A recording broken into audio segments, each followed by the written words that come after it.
هايدي، البحر بيفكرك بإيه؟ السمك. سلام عليكي يا هايدي، دايما اجاباتك مزاجيه، ربنا ما يحرمني منك صراحه يعني. آه عموما يا جماعه، ده شاطئ، احنا كده متجهين لشاطئ بحري، منطقه بحري بقى، القلعه وكده.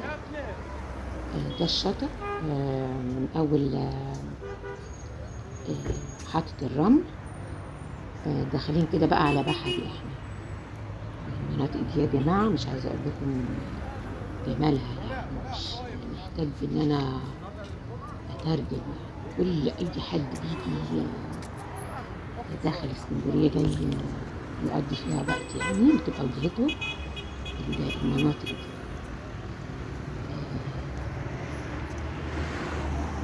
بحري طبعا تتميز بإنها منطقة قديمة محتفظة لسه بالتراث بتاعها اللي هو القديم، البيوت القديمة، مفيش طبعا إبراج، مفيش، البيوت القديمة زي ما هي، البيوت القديمة بنفس الستايل، وحتى المحلات اللي هي بيسموها باللغة القديمة الدكاكين موجودة لسه زي ما هي، بشكلها التراثي، بالابواب بتاعتها التراثية وكده يعني. اسكندرية الحقيقية بقى هي دي يا جماعة، اسكندرية الحقيقية اللي هم أهلها الحقيقيين فيها. إنما المناطق الجديدة بقى ما فيها بقى بيامي بقى، بما فيها سيدي بشر بقى، وساني ستيفانو، ومحمد نجيب، جليم وستانلي وكليوباترا، والاسكندر، شارع خالد بن الوليد 45 انتهاء بقى بحي المنتزه اللي هو كده أول اسكندرية. دي كلها مناطق جديدة، حتى لو حد فيها من سكان من أهلها يعني بيبقى جديد، يعني شقق جديدة وكده، مش قديمة زي بحري. بحري بقى جمالها بقى وشكلها هحكي لكم عنه بقى يا جماعة. هو اللي بيميز الشط بتاعها زي ما حضراتكم شايفين كده، شايفين مفيش مسافة كبيرة بين الشاطئ والبيوت، يعني الشكل مميز، شكل تراثي. وده ميزة كبيرة قوي، يعني ميزة جميلة. ده السبب ان الناس بتتهافت على المكان ده، رغم ان الشاطئ صغير زي ما انتم شايفين كده اهو، هي دي المساحة بتاعته مش كتير، مش كبيرة. ده هو الشاطئ، مفيش اسوار بقى، مفيش تعقيدات يعني. والناس بتحب فيه الحاجة دي كونه شاطئ بسيط ولسه محتفظ بالتراث بتاعه القديم. مراكب بقى تراثية، مفيش اسوار. شوف اللي هو ده اخر يعني الحجم بتاع السور هو ده بيتقعد عليه عادي، ده كراسي يعني. مفيش اسوار عالية، مفيش تعقيدات، فالناس بتروح هناك بتحس براحة نفسية كبيرة يعني. ده احنا كده داخلين على القلعة بقى، كده بقى داخلين احنا على القلعة اللي هي آخر اسكندرية.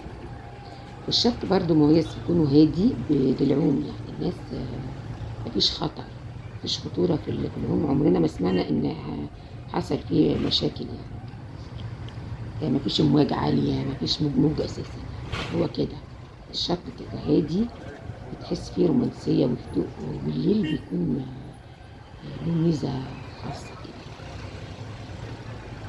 هتلاقيه زحمة جدا جدا، ورغم انه زحمة تحس براحة نفسية.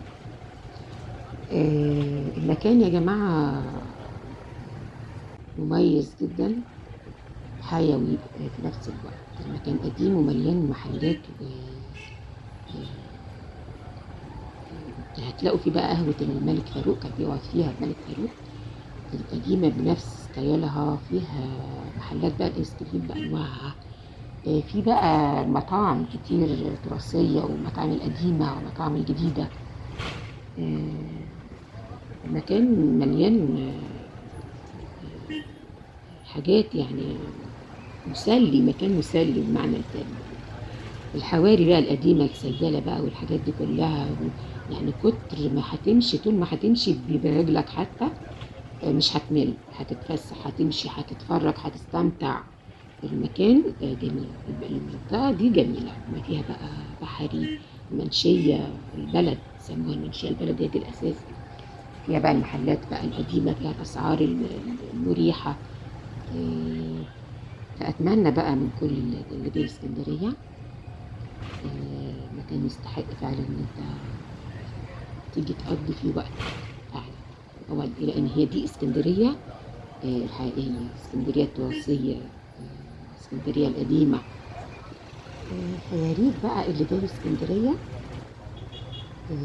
ما يعديهوش إن هو يجي يستمتع بالجمال ده كله، لأن هي دي اسكندرية الحقيقية حقيقي، هي دي اسكندرية الحقيقية. أتمنى بقى من كل اللي جاي اسكندرية يقضي فيها وقت، ما يترددش إن هو يروح المكان ده. أكيد هيقضي فيه وقت جميل في وسط ناس فعلا سعيدة فعلا مستمتعة بالمكان.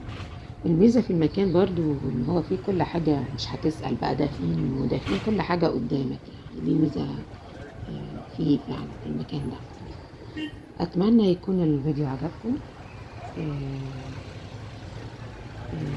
إن شاء الله أشوفكم في فيديو جديد أجمل وأجمل.